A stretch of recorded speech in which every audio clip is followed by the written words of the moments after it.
Bueno, muy buenas tardes a todos y a todas. Bienvenidos una vez más a una actividad organizada por el Centro de Estudios para la Democracia Socialista. En este caso, vamos a darle continuidad a nuestro seminario permanente Tradición del Pensamiento Socialista en Venezuela.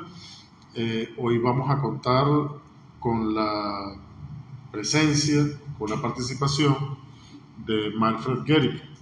Manfred Gehrig es un compañero sociólogo egresado de la Escuela de Sociología de la Universidad Central de Venezuela en el año 2015, autor, entre otras cosas, de este libro editado por Cedes y Editorial Trinchera, La larga depresión venezolana, economía política del auge y caída del siglo petrolero.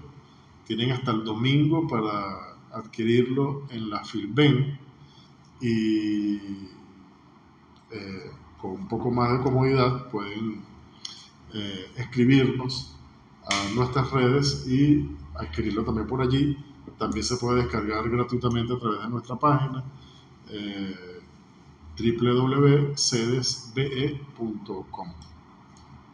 Bueno, Manfred nos va a estar hablando hoy de un muy importante intelectual y político venezolano, un escritor sumamente prolífico. Muchos y muchas de nosotros lo consideramos un maestro, tenemos muchísimo tiempo leyendo su obra, disfrutando su obra. Domingo Alberto Rangel, Manfred le ha intitulado su conferencia Domingo Alberto Rangel o nuestro filósofo terrenal. Eh, yo sin mayor dilación le voy a ceder la palabra a Manfred para que inicie su conferencia. Bienvenido, Manfred. Adelante. No, muchas gracias, Reinaldo, muchas gracias a los presentes. Eh, bueno, en primer lugar, realmente me siento agradecido, al mismo tiempo que conmovido, de poder hablar de una figura con la impronta de Domingo Alberto, ¿no?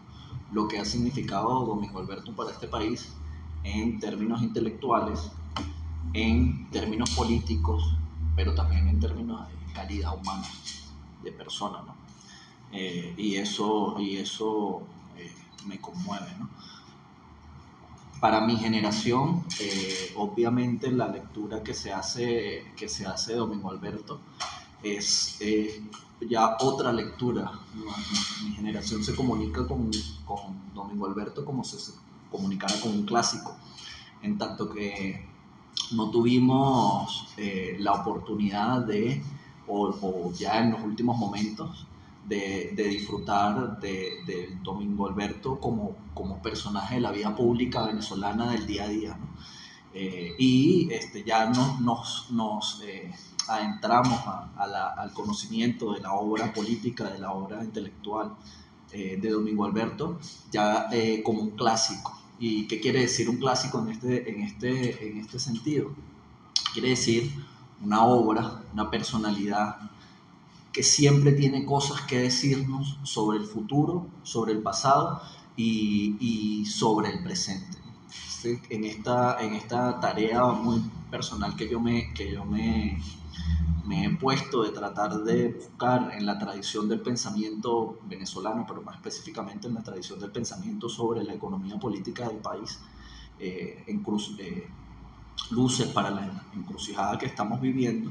Domingo Alberto es un faro realmente importante que nos está tocando la puerta constantemente y nos está diciendo no solamente las cosas que le advirtió al país, sino también que nos está diciendo que existe futuro, que los países no se acaban de un día para otro, sino que tenemos que afrontar estos momentos como ellos, como las generaciones pasadas que también se enfrentaron a situaciones realmente complejas, lo afrontaron.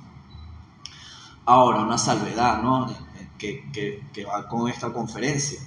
Domingo Alberto es lo que podríamos llamar un mundo en sí mismo. Existe el Domingo Alberto político, existe el Domingo Alberto literato, existe el Domingo Alberto eh, tribuno de la discusión pública, existe el Domingo Alberto personalidad política, existe el Domingo Alberto, o sea, es un personaje que tiene unas amplias facetas.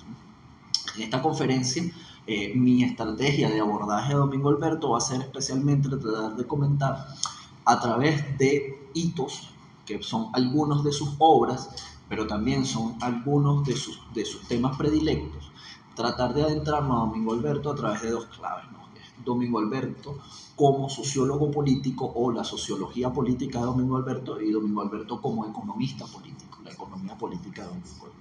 Siempre partiendo de aclarar que Domingo Alberto es una persona total, una persona que dividía su campo de actividad disciplinariamente, ni segmentaba su acción disciplinariamente, sino que era precisamente una personalidad total, donde en su obra tenemos desde la riqueza estilística de la prosa, que es algo que es verdaderamente admirable. La prosa de Domingo Alberto es admirable.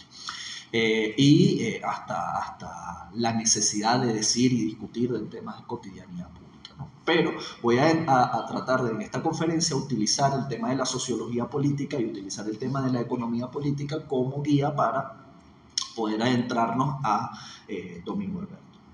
Entonces decidí titular la conferencia Domingo Alberto Rangel o Nuestro filósofo terrenal, para retomar esta idea de los filósofos terrenales o los filósofos mundanos que la propuso un economista estadounidense llamado Robert L. Bronner en una obra muy importante que lleva ese nombre, Los filósofos terrenales, o Los filósofos mundanos es otra traducción, Historia y vida de los grandes economistas, donde Robert L. Bronner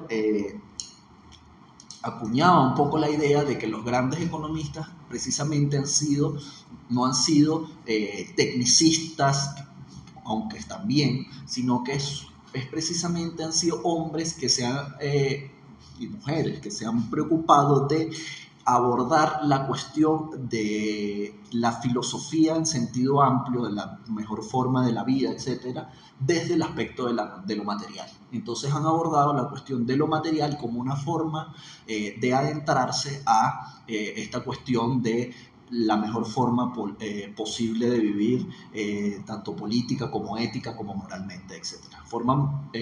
La mejor forma posible de vivir y la forma más justa de vivir, etc. Entonces, a mí me parece que sin caer en ningún tipo de exaltación exacerbada, etcétera, yo creo que Domingo Alberto Rangel se merece ese título de filósofo terrenal que llevarían hombres como Adam Smith, como Karl Marx, como Keynes, como Schumpeter, etcétera. Porque precisamente en la obra de Domingo Alberto, en esa totalidad, esa capacidad de abarcar, de estudiar tan amplia, pero también de decirlo, porque no es solamente el análisis de Domingo Alberto es riguroso, sino que la forma de decir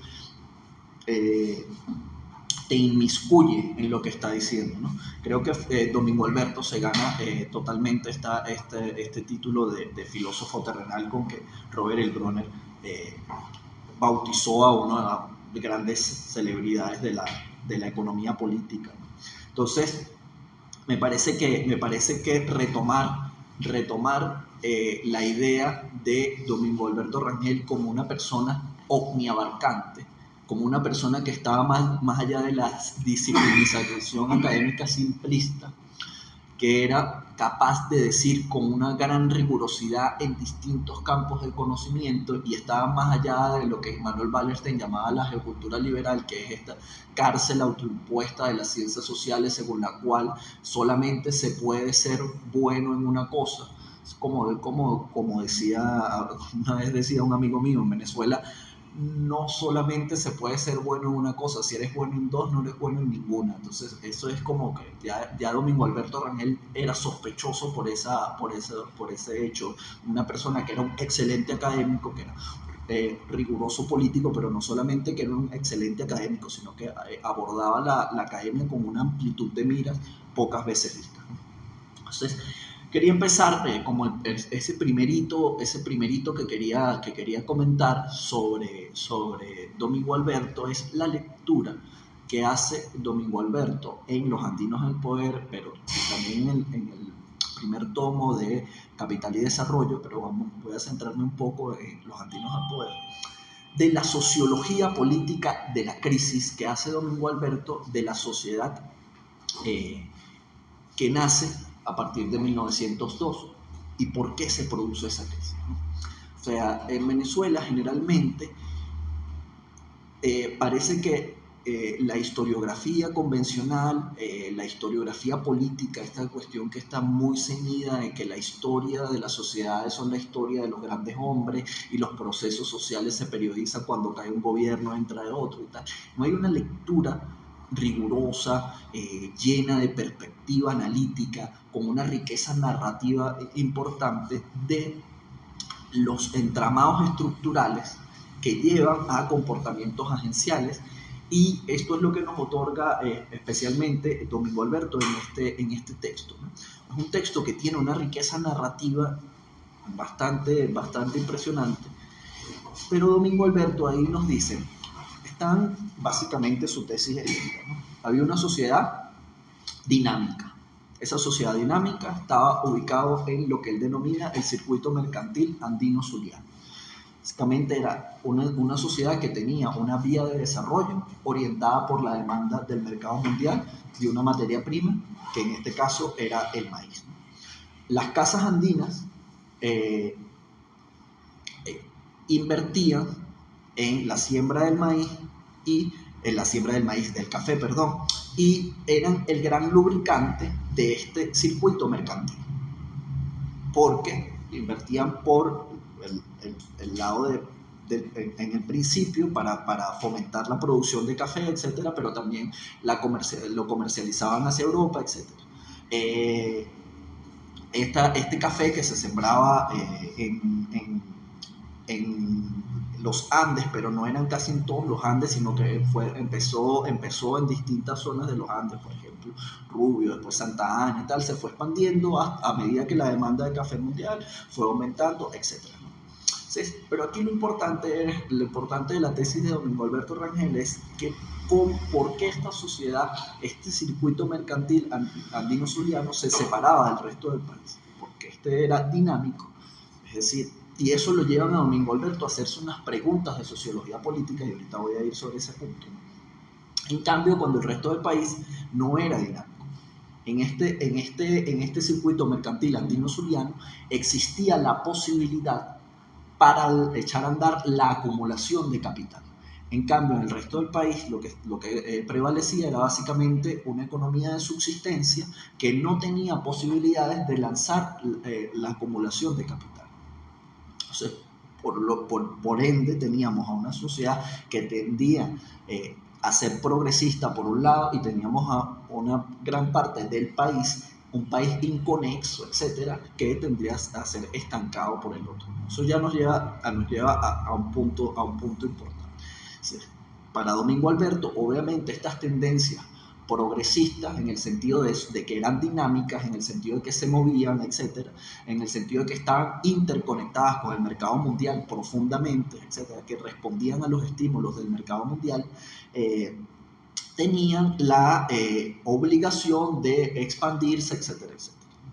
No fue un tema de que unos hombres agarraron unos caballos, etcétera, etcétera. Esto es la cuestión que nos viene a decir Domingo Alberto, y en la que él pone tanto ahínco, ¿no? Que Domingo Alberto tiene esta capacidad casi Stefan Zweigsiana para hacer una reconstrucción de las biografías y de los estímulos personales que guían a ciertos personajes, como Gómez, como Castro, etcétera, pero no lo hace desde una visión naif de la idolatría, del ensalzamiento del héroe, etcétera, sino que los personajes responden a motivaciones estructurales profundas y por ende nos otorga una pintura de la sociedad compleja, no una pintura de quítate tú para ponerme yo fui, tú me quitaste, etcétera, de lo que adolece tanto nuestra ciencia social.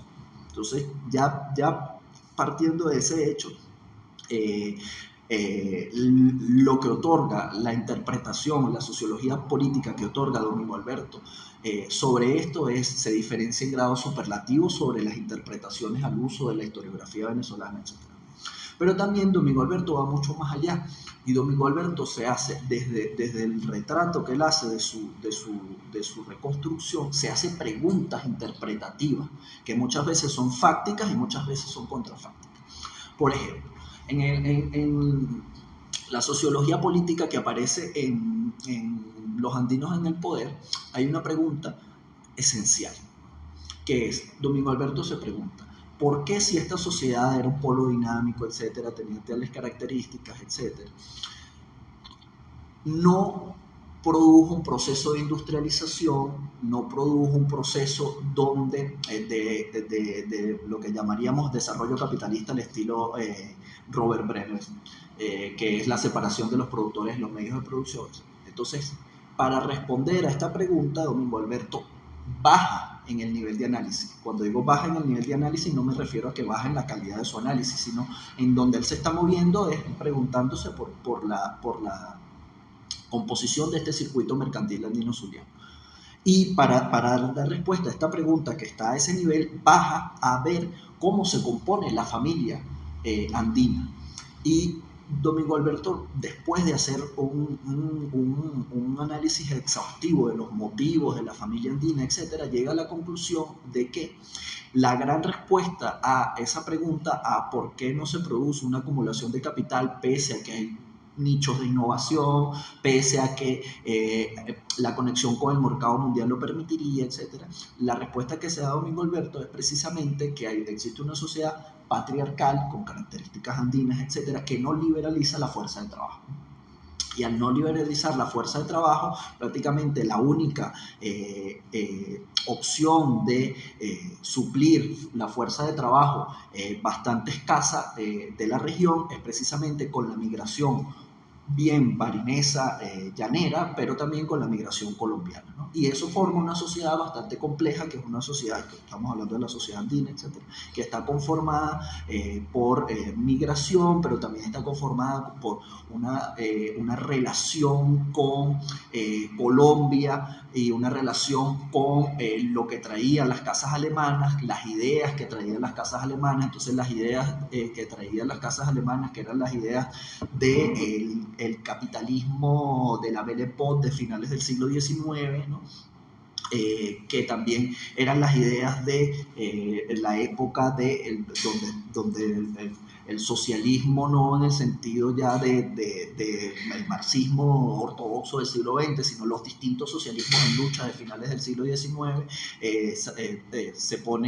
empezaron a esparcirse, pero también de la relación que tienen las ideas liberales progresistas colombianas para con esta sociedad, de las cuales se nutre Castro, etcétera, etcétera. La pintura que otorga Domingo Alberto sobre esta crisis es bastante compleja, es bastante lograda y va mucho más allá de la tesis simplista de que unos hombres andinos, que quizás los mayores, los más las interpretaciones más ávidas dirán que sí, que tenían riquezas, etcétera. Los que no dirán que eran unos hombres que se montaron a caballo, etcétera, ¿no? Entonces Domingo Alberto nos otorga un fresco mucho más resaltante. Y Domingo Alberto, la gran interpretación que hará Domingo Alberto sobre este punto es precisamente la interpretación de que esa sociedad que nace en 1902 con los andinos es una revolución traicionada desde dentro. Y el texto de los andinos en el poder será súper interesante, ya no solo para decir que la revolución liberal restauradora fue devino en una traición a sus propios ideales, sino que también devino en una traición con respecto a los propios ideales de la sociedad andina de ese momento. Y Domingo Alberto nos va a decir que fue precisamente en la sociedad andina que en la historiografía venezolana la ponen como la gran privilegiada de esos arreglos sociales del gomecismo, la primera que se rebeló contra el gomecismo. Y mientras que en el país había esta estructura de dominación a través de los jefes civiles andinos, donde era una especie de cooptación del Estado a través de un clan que tenía una extracción de una sola región del país, etc. Fue precisamente ese polo dinámico de la sociedad andina la que se dio cuenta de que a final de, la que a partir de la década del 30 se da cuenta de que el manejo de la crisis de la sociedad cafetalera que está haciendo el gomecismo en favor del petróleo iba en contra de sus intereses y empiezan a alzarse. Y es algo que también generalmente pasa por debajo de la mesa, pero que me parece que es interesante esta lectura de Domingo Alberto sobre este episodio, porque va a contravía de la tesis al uso de que los andinos en el poder era un régimen de dominación sin fisuras a lo interno, en los cuales había como una especie de dominación de una región del país para con las otras, etcétera, ¿no? O sea, Domingo Alberto complejiza eso, otorga una cantidad de ideas de sociología política y de economía política que nos van a venir a decir que en gran parte eh, el manejo del gomecismo, el manejo que hizo el gomecismo de la crisis de la sociedad cafetalera no fue una solución a la crisis de la sociedad cafetalera, sino fue apegarse a lo que podríamos llamar un golpe de suerte en la lotería de las materias primas del mercado mundial, que en este caso fue el advenimiento de la sociedad petrolera que se juxtapuso con la caída de la sociedad cafetalera, pero en el cual el gomecismo toma la decisión de romper contra los intereses precisamente de ese circuito mercantil andino-zuliano que lo había llevado al poder. Entonces me parece que eso es como en primer lugar lo que quería resaltar. ¿Por qué es importante esta lectura de esta sociología política de la crisis? Precisamente porque en mi criterio estamos en un momento muy parecido al que estudia Domingo Alberto en ese texto, ¿no? La gran diferencia es que no tenemos a estas alturas un golpe de suerte en la lotería de las materias primas internacionales que vendría a resolver la solución que se le da desde arriba a dicha crisis. Pero la estructuración del sistema político en la crisis, los intereses que se contraponen, etcétera, son bastante, no vamos a decir hacer una traspolación de uno a otro, pero sí es una obra que yo considero que podría ser bastante interesante para, primero, aportar la tesis de que esta no es la primera crisis ni la primera encrucijada que afronta la sociedad venezolana muy similar a esta, sino que ya hubo otras y ya hubo venezolanos que se enfrentaron a la misma encrucijada y que actuaron en consecuencia, ¿no? Entonces, eso me parece que es esencial. Entonces, esto ya de una vez nos lleva a la segunda cuestión que quería comentar, que está en Capital y Desarrollo, básicamente en el tomo 2 en el Rey Petróleo, ¿no? Y que es un poco, esto también es bastante amplio, pero comentar un poco, o sea, cuál era la concepción que tenía Domingo Alberto sobre la sociedad petrolera, sobre la sociedad rentista, ¿no? Entonces, creo que Domingo Alberto entendió, no voy a decir mejor que nadie, pero sí lo entendió muy bien, dos cuestiones fundamentales que advinieron a partir de que la sociedad venezolana se insertó en el mercado mundial como proveedora de petróleo, etc. La primera cuestión era que Venezuela había perdido en gran medida la soberanía, ¿no?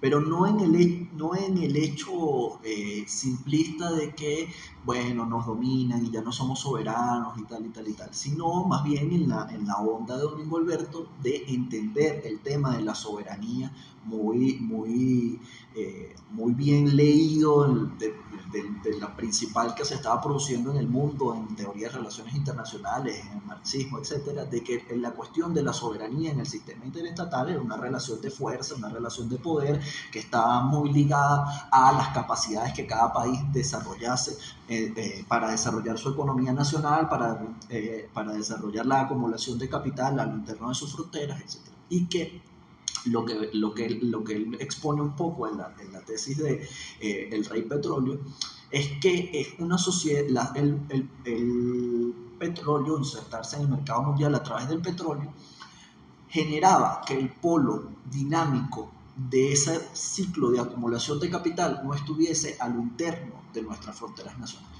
Entonces, básicamente lo que está diciendo Domingo Alberto acá, con otras palabras, es planteando la tesis de Samir Amin de las sociedades extravertidas y las sociedades autocentradas. Entonces, lo que plantea Domingo Alberto Rangel es que una sociedad obviamente es soberana en tanto más autocentrada sea su dinámica de acumulación de capital, o viceversa, será menos soberana tanto sea más extravertida. Entonces, esta acumulación de capital motorizada aún más por el mercado mundial que por la propia sociedad venezolana llevaba al aumento de la riqueza, pero una riqueza con una característica particular, pero no llevaba precisamente a un aumento de la soberanía. Entonces, esto es una cuestión que Domingo Alberto entiende muy bien. Y esto no solamente va a tener consecuencias en términos de la alta política, sino que va a tener consecuencias en la configuración de las clases sociales, en la configuración de la burguesía nacional, en la configuración de la clase obrera nacional, en la configuración de la relación campo-ciudad, que es un tema extremadamente importante en la economía política de Domingo Alberto, ¿no? Porque Domingo Alberto es el que precisamente, y ahorita voy a tocar un poco eso, pone el dedo en la llaga y explica el tema de por qué la migración que se da en Venezuela, la primera gran migración venezolana, como yo lo he llamado, se da de esa forma, porque partía de una estructura en el campo de ciertas características, un poco sobre eso. La otra cuestión, un poco es la cuestión de la soberanía. La otra cuestión es que precisamente Domingo Alberto hace, o como estos sí pocos lo han logrado, logra desmoralizar la cuestión petrolera y entenderlo como una dinámica capitalista. Ya nos dirá, a partir de que Venezuela se inserta en el mercado mundial como proveedor de petróleo, dejemos de lado la estupidez de creer que controlamos ciertas cosas, como nuestra economía nacional, como que creemos que nuestra economía nacional es autónoma en sí misma, etc.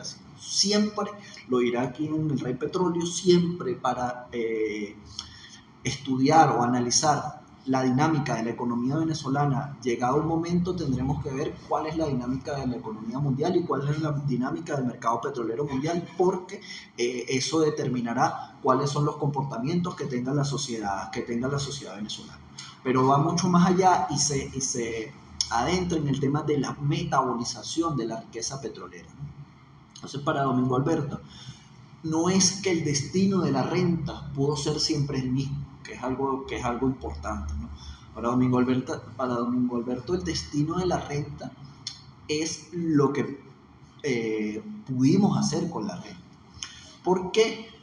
Porque Domingo Alberto tenía muy en claro que lo que se estaba discutiendo con la tesis del sembrar el petróleo, por ejemplo, que es una metáfora o una cuña, etcétera, es lo que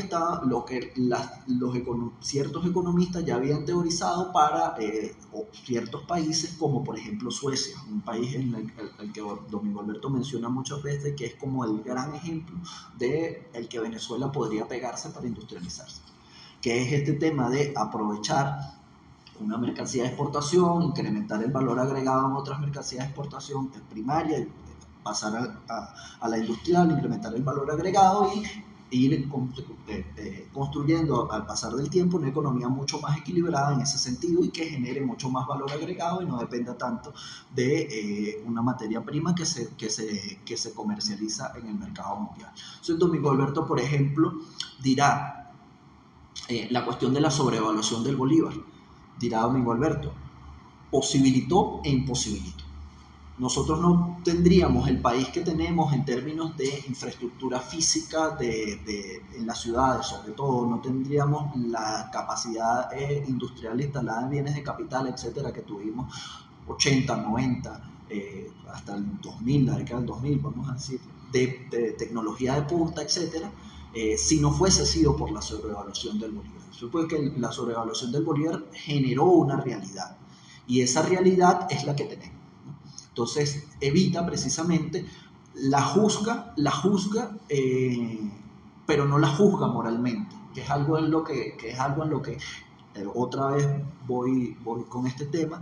La Academia Luso venezolana tiende consecutivamente a ver realidades siempre con un ojo moral, etcétera, etcétera, geográfico, etcétera. Entonces, eso en primer lugar. Pero también a mí me gustaría poner de relieve cómo la interpretación que hace Domingo Alberto de la desruralización venezolana, por qué es tan importante y cómo se da. En primer lugar, Domingo Alberto pone especial ahínco en que el gran problema de nuestro proceso de desarrollo fue precisamente el derroche de fuerza de trabajo, el derroche de seres humanos. Eso es como central, porque casi nadie lo hace.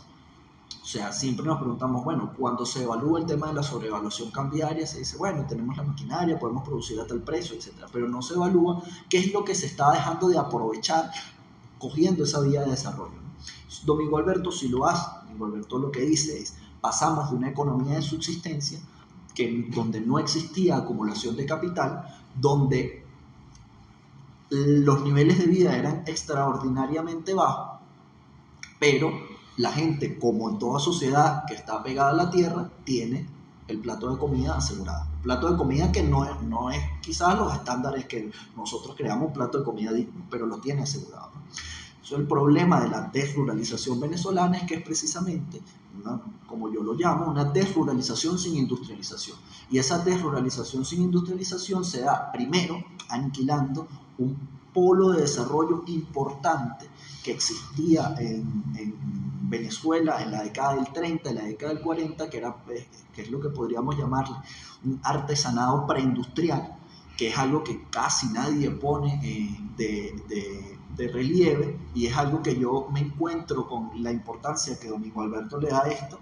La única escuelas que están trabajando precisamente este tema son los asiáticos, Kaoru Sugihara, Giovanni Arrighi, etcétera. Cuando estudiaron el tema del desarrollo asiático y la desruralización asiática, precisamente se dan cuenta de que lo que hicieron los asiáticos es precisamente aprovechar eso, no desruralizar sin industrializar y aprovechar los polos de desarrollo e innovación rural artesanal. Entonces, Domingo Alberto dirá, bueno, en gran medida esto se dio porque varios hechos llevaron a esto, pero en gran medida fue una expansión del mercado nacional en contra de estos nichos de industrialización a partir del artesanado y tal, que lanzó a gran parte de la población a las ciudades.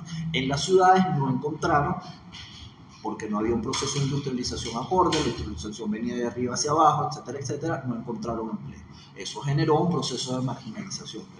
La cuestión del proceso de marginalización es que tiene graves consecuencias sociales, pero también graves consecuencias económicas. ¿Por qué? Porque lo que tú estás ahí perdiendo es, en gran medida, la posibilidad de, inclusive, lanzar un proceso de acumulación originaria a través del plusvalor absoluto. Entonces, es como una cuestión interesante. Entonces Domingo Alberto nos dirá, si existían vías, la década del 30, la década del 40, la década del 50, para que el proceso de industrialización de Venezuela fuese sido un proceso de industrialización mucho más parecido al de que tomaron ciertos países que lograron industrializarse. Domingo Alberto pondrá como ejemplo Dinamarca, Suecia, yo pondré como ejemplo Japón, Corea, luego China, etcétera. Pero se parece bastante, ¿no? a esta cuestión.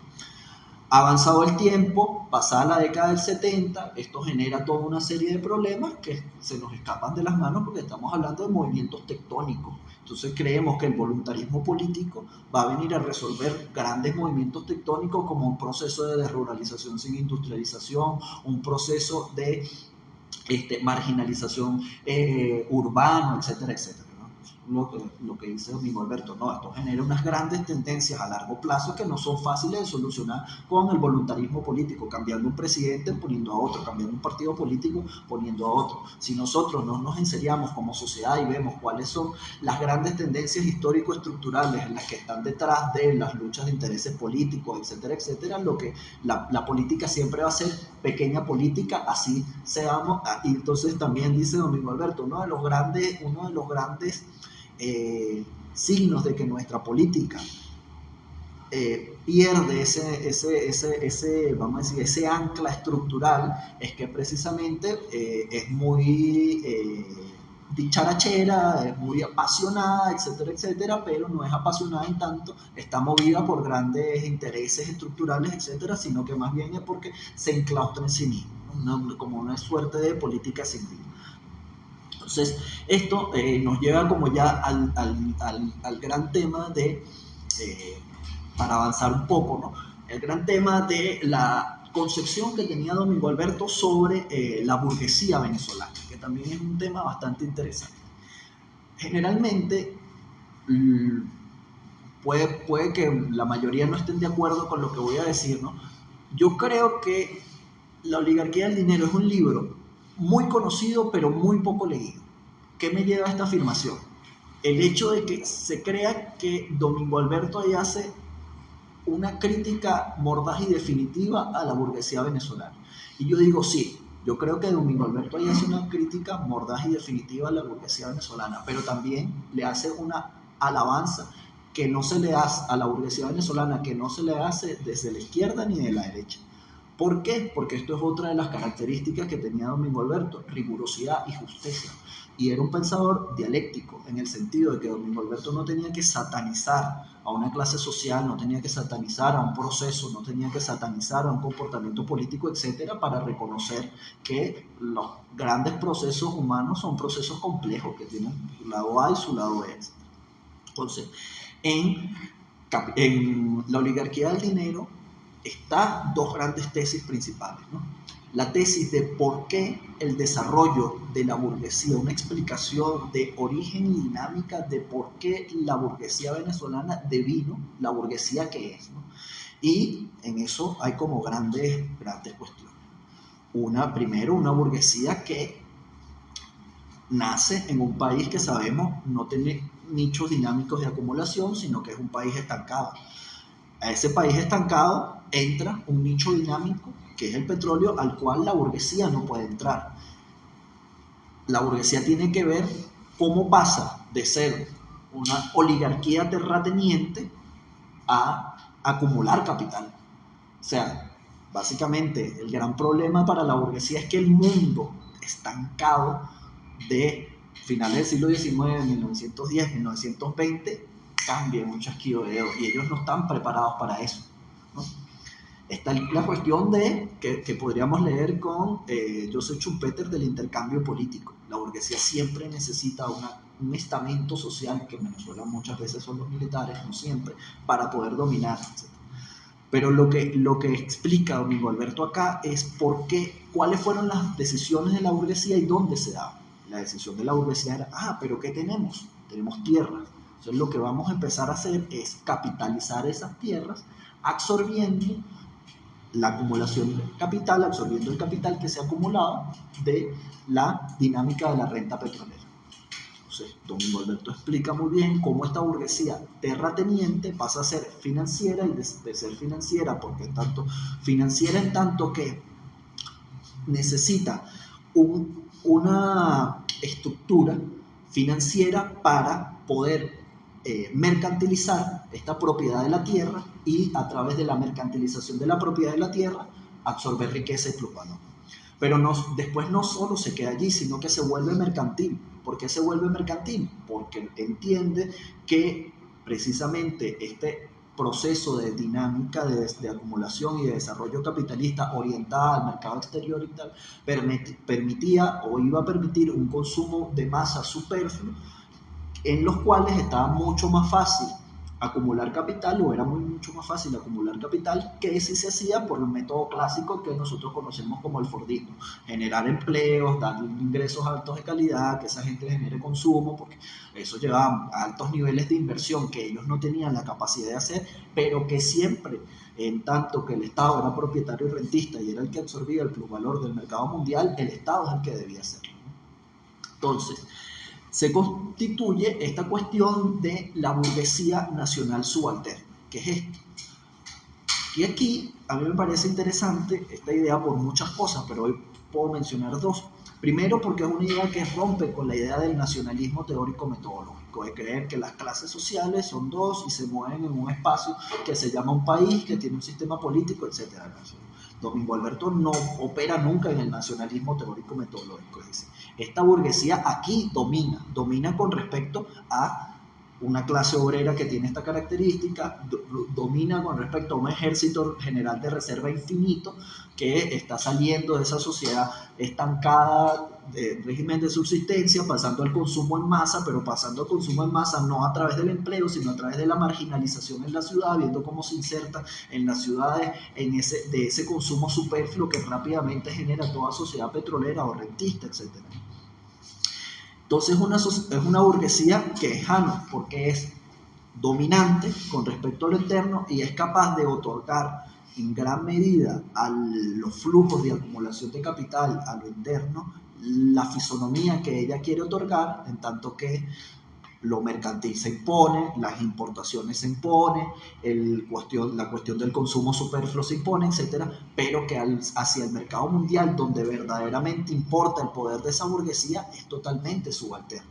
Y eso tiene dos consecuencias graves. Primero, que nunca puede independizarse del poder del Estado propietario rentista, porque el poder del Estado propietario rentista le garantiza un poder de mediación con respecto a esas burguesías no subalternas del mercado mundial importantes, eso en primer lugar, ¿no? Entonces el Estado siempre será ahí un sine qua non de la relación de esta burguesía nacional subalternas con otras burguesías nacionales o unas burguesías transnacionales, ¿no? Eso en primer lugar. Entonces eso genera toda una sociología del poder, de que es una burguesía que siempre necesita de partidos políticos, con ciertas características, necesita un sistema político que se mueva de cierta forma, etcétera, ¿no? Pero que al mismo tiempo también necesita ver cómo encuentra acomodo en los circuitos de acumulación a escala global, en tanto es una burguesía nacional subalterna. Y aquí yo creo que Domingo Alberto traza bastante bien el tema de que la espada de Damocles de la burguesía nacional venezolana es precisamente eso que el historiador anglocéntrico David Landes llamaba sociedades que no son capaces de construir empresas. O sea, David Landes tiene una tesis de que como que hay sociedades que necesitan importar empresas.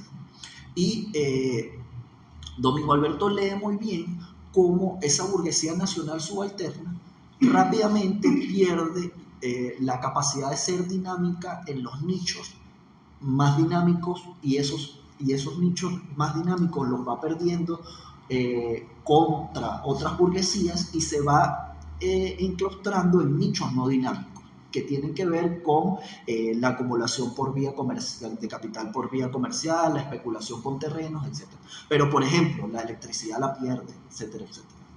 Y eso conforma una sociedad que, bueno, la leerán todos nuestros grandes dependentistas, Domingo Alberto entre ellos. Entonces, una sociedad que tiene básicamente toda la fisonomía de una sociedad dependiente, una sociedad transnacionalizada, culturalmente, perceptivamente transnacionalizada, etcétera, etcétera, ¿no?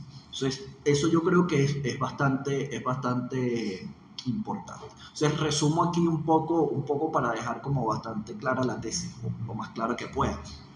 El tema de que no es precisamente con nuestra mirada simplona, peyorativa sobre la burguesía nacional, que nosotros vamos a lograr un entendimiento de verdaderamente cómo funciona, cuáles son sus leitmotiv, etc. Y eso es lo que logra Domingo Alberto, tratar de hacer una mirada justa de la burguesía venezolana. hecha por un enemigo, pero eso habla de su talante y de su dimensión como investigador, como político, como ético, como persona ética, su ética de la responsabilidad, para decirlo en palabras de Max Weber. Y eso yo creo que es algo de lo que adolece bastante este país, ese tipo de ética, ese tipo de responsabilidad para estudiar al enemigo, a estudiar al otro y hacer un juicio sobre el otro sin necesidad de toda la carga peyorativa que ya traemos en el morral de antemano y que no nos lleva a ningún lado, ¿no? Entonces esa cuestión la quería reivindicar bastante. O sea, que Domingo Alberto es un intelectual que tiene una ética de la responsabilidad para analizar la realidad y que es algo que en eso se separa mucho del campo intelectual venezolano. No quiere decir que sea el único, pero sí con la gran mayoría del campo intelectual venezolano. Entonces, ya como dos temas para finalizar que no quisiera que me quedaran en el tintero, ¿no? Que es un poco Venezuela entre siglos, ¿no? Venezuela entre siglos a mí me parece un texto de interpretación histórica genial, genial, precisamente por el momento en el que está escrito, la capacidad que tiene para hacer un balance. Creo que ya hay exactamente eso, hay como un pensador extremadamente maduro en el sentido de que hay una simplicidad en la frase, una sentencia con tanta carga de verdad analítica en las frases que lo hace un libro bello en forma y en contenido. De Venezuela entre siglos vuelven los eternos temas de Domingo Alberto, vuelve el tema de la relación campo-ciudad, vuelve el tema de la industrialización, vuelve el tema de la política venezolana, o sea, por qué la relación entre política y petróleo, por qué, que es como un tema para hacer un seminario, ¿no? Que es por qué nuestras formas políticas están tan determinadas por el contenido de nuestra estructura económica, etc. Y que eso generalmente se tiran líneas, se tiran cables, pero no hay como una hilvanación de rigurosa de una cosa con la otra, sino que siempre se coloca o la política determinante en última instancia y por lo tanto la economía un epifenómeno o viceversa, la política como un epifenómeno, una sociedad rentista y tal, que es toda esta tesis del petroestado que a mí no me termina de convencer porque creo que carga con esto, ¿no? Cambio acá, Domingo Alberto vuelve sobre el tema de la industrialización en los 90, ¿no? Cuando ya nosotros en Venezuela habíamos comprado la tesis de las ventajas comparativas y competitivas, cuando estábamos en plena como efervescencia del giro neoliberal, etc. Entonces, Domingo Alberto vuelve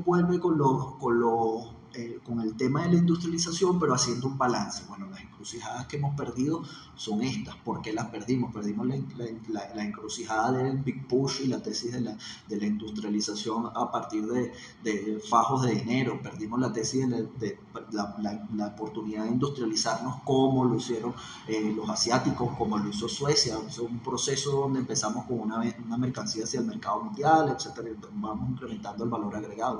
Ahora tenemos esta fisonomía. La fisonomía es que tenemos este tipo de relación campo-ciudad, tenemos estos problemas sociales, tenemos esta marginación, tenemos... Entonces, aquí me parece que sería muy fácil que Domingo Alberto fuese votado a El niño con el agua sucia, como por ejemplo lo hizo el Mazazabala de los 80, donde cayó en la tesis de que, bueno, industrializarse no resuelve nada, sino que la industrialización más bien es como una fase superior de la dominación imperial, etcétera, etcétera, ¿no? Y Domingo Alberto vuelve con el tema de la industrialización porque precisamente nosotros logramos en gran medida salir de esa etapa primaria de industrialización, pasar como a una etapa secundaria y que los problemas que tiene el país problema de la dependencia externa, el problema de una sociedad que no solo no genera empresas, sino que no genera empleos, que es un gran problema, ¿no? Que todos los empleos, la tesis acá Domingo Alberto le llama la hemiplegia, ¿no? Una economía hemiplégica. Una economía hemiplégica es que el único nicho donde crea empleo es precisamente en el nicho del sector servicio, y que ese nicho en el sector servicio está absolutamente anclado en un polo no dinámico que no va a generar una transformación de la sociedad, porque prácticamente todo lo reproduce todos los problemas de la sociedad petrolera, y que la industrialización bien, es la única forma de romper con esta cuestión. Ahora bien, ahora aquí también Domingo Alberto vuelve sobre lo que él ha dicho, entonces ya no cree en la industrialización como se creía en la industrialización en la década de los 60 y 70, que industrialización era igual a industrialización del aluminio y del hierro y industria pesada, ¿no? Que existe otra industrialización posible, la industrialización ligera, insertarse en el mercado mundial a través de los artefactos electrodomésticos, el tema de cómo hacer que en la sociedad venezolana sea posible el cambio tecnológico, etcétera, ¿no?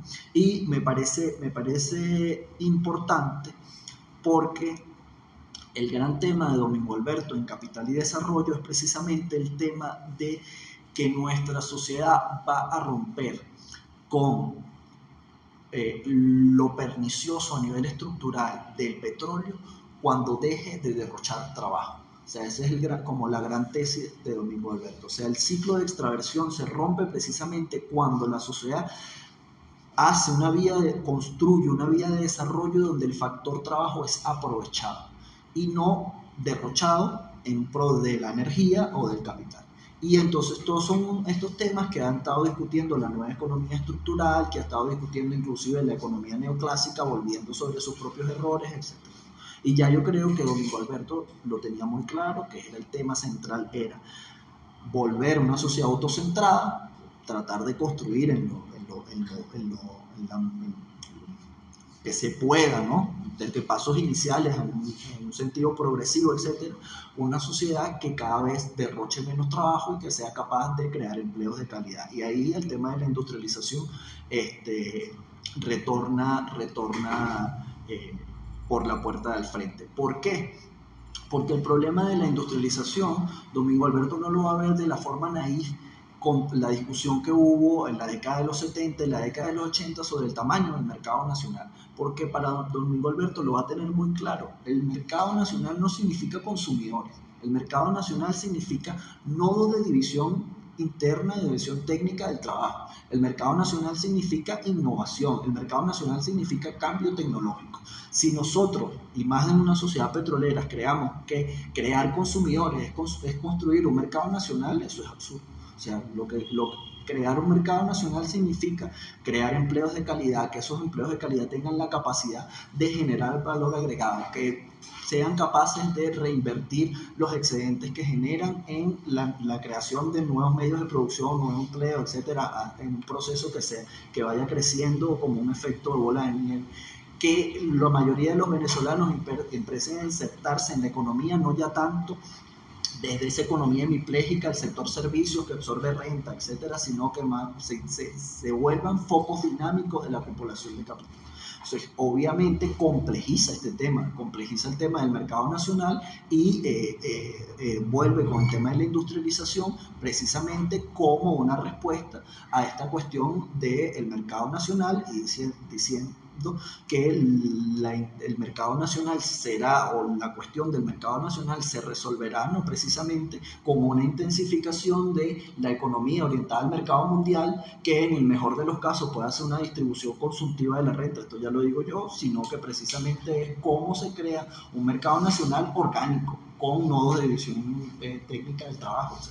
Y por ejemplo, volverá sobre esto y pondrá en cuestión la experiencia de los 70, etcétera, y la encrucijada que tiene Venezuela en la década de los 90 a partir de todas las transformaciones que están sucediendo en el mercado mundial.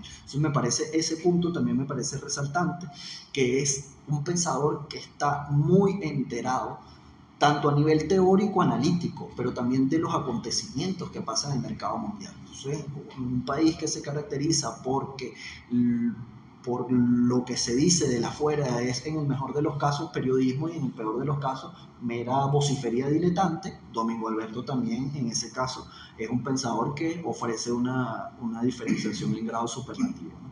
Entonces, quería como culminar con dos cosas fundamentales, ¿no? Que es eh, capital y desarrollo como obra, ¿no? Ya no en el sentido de lo que dicen, de los instrumentos analíticos que nos otorga, etcétera, sino como obra.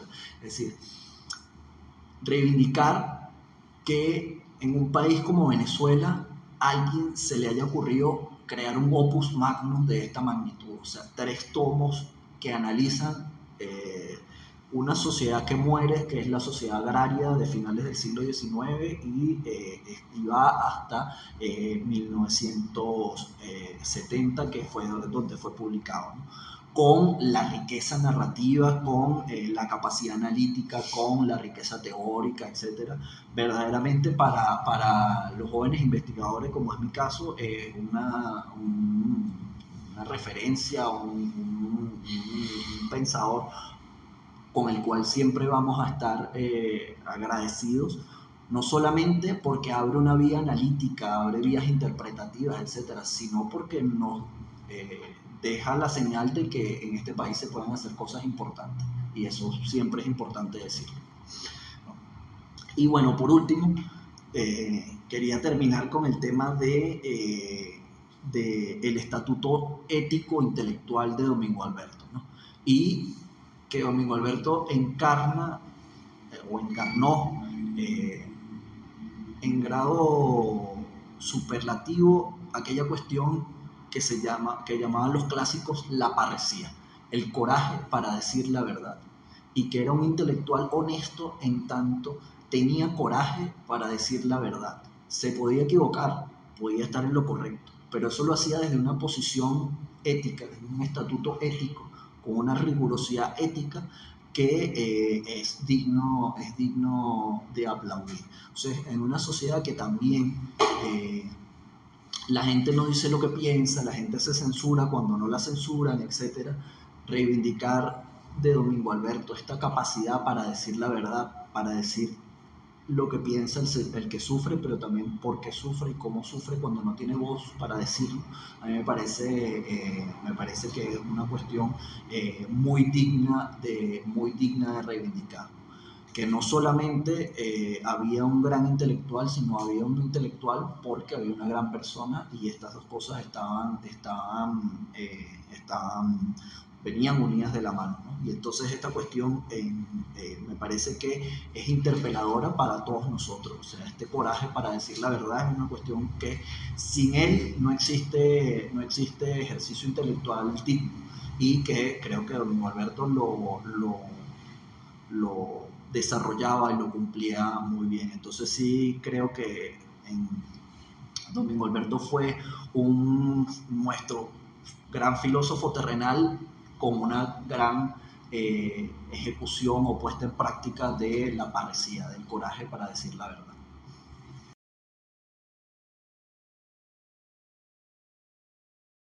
Bueno, yo agradezco muchísimo la invitación porque he escuchado la mejor conferencia a gran altura sobre la obra de mi padre. Además es una conferencia que se ha hecho desde la izquierda revolucionaria donde él siempre perteneció.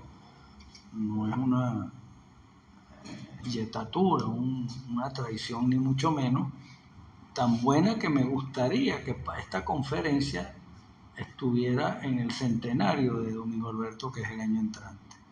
Que vamos a hacer varias, esa es la idea, tener un encuentro en Caracas, uno en Valencia, uno en Tobar, uno en Mérida, porque los merideños son necios, y yo no sé si en San Cristóbal, porque San Cristóbal, como está tan cerca de la frontera y hay tanta pugna política y politiquera, vamos a ver si se puede hacer.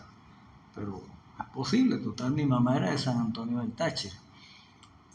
Una cosa que me hubiera gustado escucharte es tu opinión sobre el convenio Pinoco y el efecto que tuvo sobre la economía y sobre los ingresos del capitalismo financiero, que pasaron a ser socios del Estado petrolero obligatorio, porque no se puede importar nada sin una carta de crédito y en cada carta de crédito gana el banco. Pero es excelente, estamos a la orden también. Creo que mis hermanas se van a poner contentas, les voy a mandar la foto. Dejarán de maldecirme a mí ellas, pero no ustedes a mí. Y los felicito. Fue de altura, fue una cosa muy decente, bien hecha. No inventaron un Superman, que al fin y al cabo todos los seres humanos tenemos zonas oscuras y zonas brillantes. Muchas gracias. Gracias. Y gracias por el café.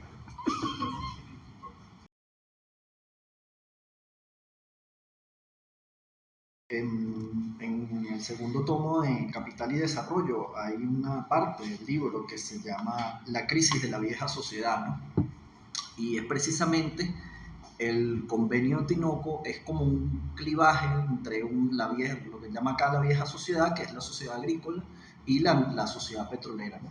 Como el convenio Tinoco, a través de la sobrevaluación del tipo de cambio, pero no solamente a través de la sobrevaluación del tipo de cambio, sino ofreciéndole con la sobrevaluación del tipo de cambio una vía de acumulación a la burguesía a través de precisamente el comercio, las importaciones, etcétera, hacía o lubricó esa transición de la sociedad agrícola a la sociedad petrolera. Del punto que es importante es que ya dejó de tener sentido reinvertir en la sociedad agrícola, en sus polos dinámicos como el café o el cacao, sobre todo el café, y mucho más que en sus polos no dinámicos, porque en los polos no dinámicos, que eran básicamente para el consumo de subsistencia y tal, no tenía prácticamente sentido. Pero es importante ahí, o creo que es resaltante, el tema de que Domingo Alberto entiende esta cuestión del convenio Tinoco como una transformación que produjo el auge de la sociedad que se iba a empezar a industrializar muy aletargadamente, pero que también, en tanto que se negó esta realidad y no más bien no se produjo una síntesis, esto iba a dinamitar la capacidad del proceso de industrialización a largo plazo. Entonces, cual era precisamente esta cuestión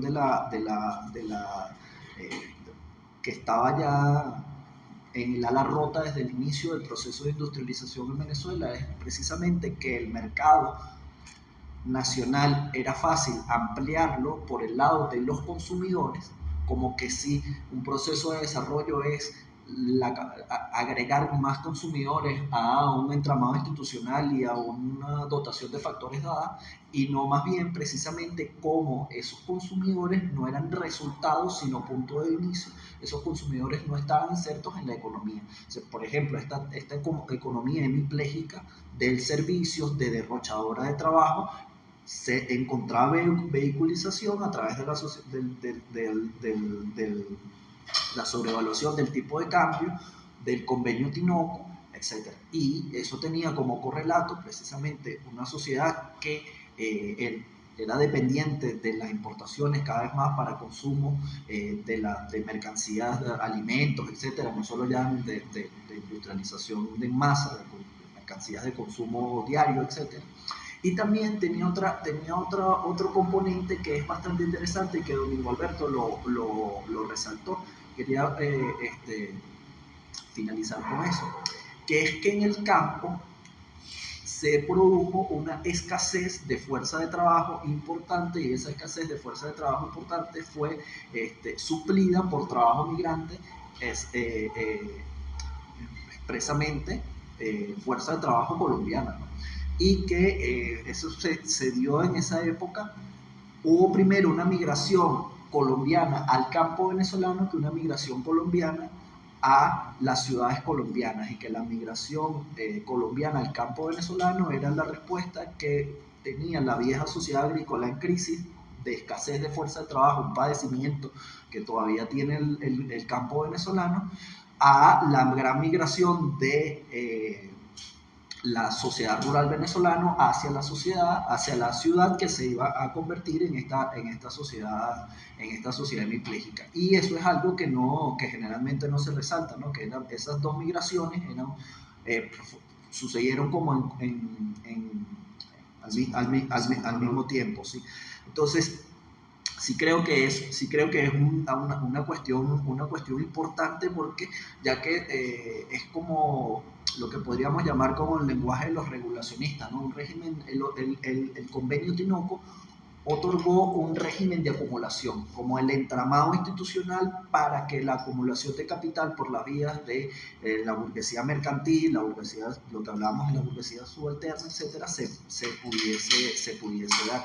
Y gran parte del legado de nuestro proceso de industrialización truncado, etcétera, etcétera, de las condiciones de la fuerza de trabajo en las ciudades, etcétera, etcétera, son precisamente por ese entramado o ese régimen de acumulación que se configuró en la final de la década del 30.